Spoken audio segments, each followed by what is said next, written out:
Hello friends, आप सभी का स्वागत है आपका अपना YouTube channel dynamic coaching centre पर। इससे पहले हम वीडियो में सिक्के के बारे में विस्तृत जानकारी अध्ययन कर लिए हैं। आज हम लोग आ रहे हैं साहित्य स्रोत लेकर। तो सबसे पहले आज हम बात करेंगे साहित्य स्रोत। प्राचीन इतिहास जानने में साहित्य स्रोत में कौन कौन से चीज आते हैं।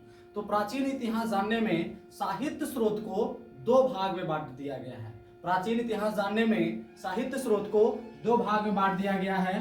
पहला जो आपका आता है वह पहला आपका आता है धार्मिक स्रोत। तो साहित्य स्रोत में पहला आपका आता है धार्मिक स्रोत और दूसरा आता है गैर धार्मिक स्रोत। दूसरा आता है गैर धार्मिक स्रोत। धार्मिक स्रोत में सबसे पहले आता है वैदिक साहित्य।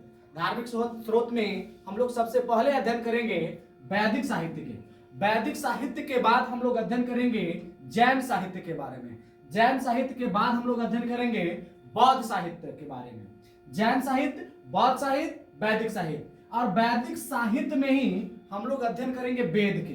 तो वेद की जो संख्या है वह वेद की संख्या 4 है। और सबसे जो पुराना वेद है, सबसे पहला जो वेद है वह आपका ऋग वेद है। दूसरा सामवेद है, तीसरा यजुर्वेद है और चौथा अथर्ववेद है।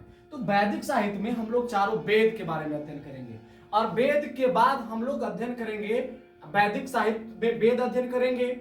वेद के बाद ब्राह्मण ग्रंथ के बारे में अध्ययन करेंगे। अब ब्राह्मण ग्रंथ की संख्या 8 है। ब्राह्मण ग्रंथ की संख्या 8 है। सभी वेद का अलग अलग ब्राह्मण ग्रंथ है। सभी वेद का अलग अलग ब्राह्मण ग्रंथ है। तो इसमें हम सबसे पहले बात करते हैं ऋग वेद का। तो ऋग वेद का 2 ब्राह्मण ग्रंथ है। ऋग वेद का 2 ब्राह्मण ग्रंथ है, ऐतरेय ब्राह्मण और कौशितकी ब्राह्मण। यानी ऋग वेद को 2 ब्राह्मण ग्रंथ में बांट दिया गया है, एक ऐतरेय ब्राह्मण ग्रंथ और कौशितकी ब्राह्मण ग्रंथ। दूसरा आपका आता सामवेद। दूसरा आता है सामवेद। तो सामवेद का 3 ब्राह्मण ग्रंथ है। सामवेद का 3 ब्राह्मण ग्रंथ है, पंचविंश ब्राह्मण, षड्विंश ब्राह्मण, जैवनीय ब्राह्मण। जैवनीय ब्राह्मण यानी कहने का मतलब है कि जो सामवेद है, यह सामवेद को 3 ब्राह्मण ग्रंथ है, पंचविंश, षड्विंश और जैवनीय। उसके बाद हम लोग आते हैं यजुर्वेद का। तो यजुर्वेद को 2 पक्ष में बांट दिया गया है, शुक्ल पक्ष और कृष्ण पक्ष। तो शुक्ल का या कह सकते हैं शुक्ल यजुर्वेद। शुक्ल यजुर्वेद का जो ब्राह्मण ग्रंथ है वह है शतपथ ब्राह्मण। यानी शुक्ल यजुर्वेद। शुक्ल यजुर्वेद का जो ब्राह्मण ग्रंथ है वह शतपथ ब्राह्मण है। उसके बाद हम बात करते हैं कृष्ण। तो कृष्ण यजुर्वेद का जो ब्राह्मण ग्रंथ है वह तैत्तिरीय ब्राह्मण है। यानी यजुर्वेद यानी कृष्ण यजुर्वेद का जो ब्राह्मण ग्रंथ है वह तैत्तिरीय ब्राह्मण ग्रंथ है। उसके बाद अब हम लोग बात करते हैं अथर्ववेद। तो अथर्ववेद में शौनकीय आता है। शौनकीय जो कि जिसको हम लोग ब्राह्मण ग्रंथ में नहीं माना जाता है। उसके बाद पिप्लाद। तो पिप्लाद का जो है वह पिप्लाद का एक ब्राह्मण ग्रंथ है। पिप्लाद का एक ब्राह्मण ग्रंथ है जिसका नाम है गोपत ब्राह्मण।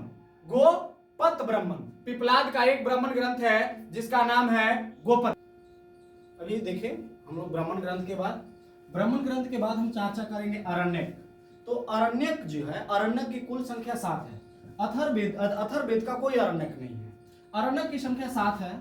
अरण्यक का मतलब होता है अरण्य प्लस यज्ञ। अरण्य प्लस यज्ञ। अरण्य मतलब होता है वन। अरण्य मतलब होता है वन और प्लस यज्ञ यानी यज्ञ। यानी जो था यह जंगलों में ऋषि मुनि के द्वारा लिखा गया था अरण्यक। तो उसके बाद हम अरण्यक पर विस्तार से चर्चा करेंगे। जब अरण्यक के बारे में हम लोग अध्ययन कर लेंगे तो अरण्यक के बाद जो हमारे पास आता है वो आता है वेदांग। तो वेदांग की रचना वेद की भाषाओं को, वेद की जो भाषा थी, तो वेद की भाषा को अच्छी तरह से समझने के लिए वेदांग की रचना की गई थी। वेदांग की कुल संख्या 6 है। जिसमें आपका व्याकरण, शिक्षा, निरुक्ति, कल्प, छंद और ज्योतिष शामिल है। यानी व्याकरण की कुल संख्या 6 है। वेदांग की कुल संख्या 6 है जिसमें आपका व्याकरण, शिक्षा, निरुक्ते, कल्प, छंद और ज्योतिष शामिल है। और वेद को अच्छी तरह समझने के लिए वेदांत की रचना की गई थी। उसके बाद हम लोग आते हैं उपनिषद।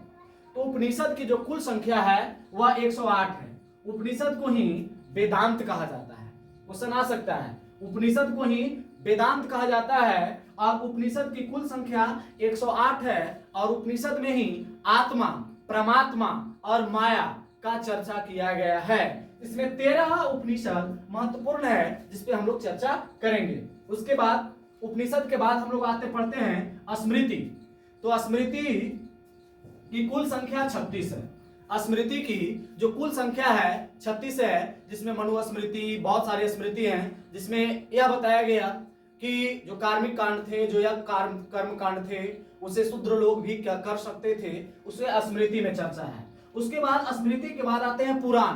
तो पुराण की कुल संख्या 18 है, जिसमें मत्स्य पुराण हो गया, विष्णु पुराण, गरुड़ पुराण, बहुत सारे 18 पुराण हैं। 18 पुराणों के बाद हम लोग अध्ययन करेंगे रामायण और महाभारत की। जो महाभारत जो है वह सबसे बड़ा महाकाव्य है, इसके बारे में हम लोग अध्ययन करेंगे।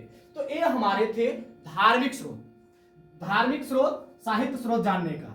गैर धार्मिक स्रोत की अगर हम चर्चा करें तो गैर धार्मिक स्रोत में कुछ पुस्तकें आ जाती है, जिसमें महाभास पतंजलि के द्वारा लिखा गया महाभास आ जाती है, कौटिल्य का अर्थशास्त्र आ जाते हैं, जिसमें हम मौर्य के बारे में जानते हैं। फिर हम मिलते हैं अगले वीडियो में। कृपया आप मेरे चैनल को लाइक और सब्सक्राइब कर दीजिए। धन्यवाद।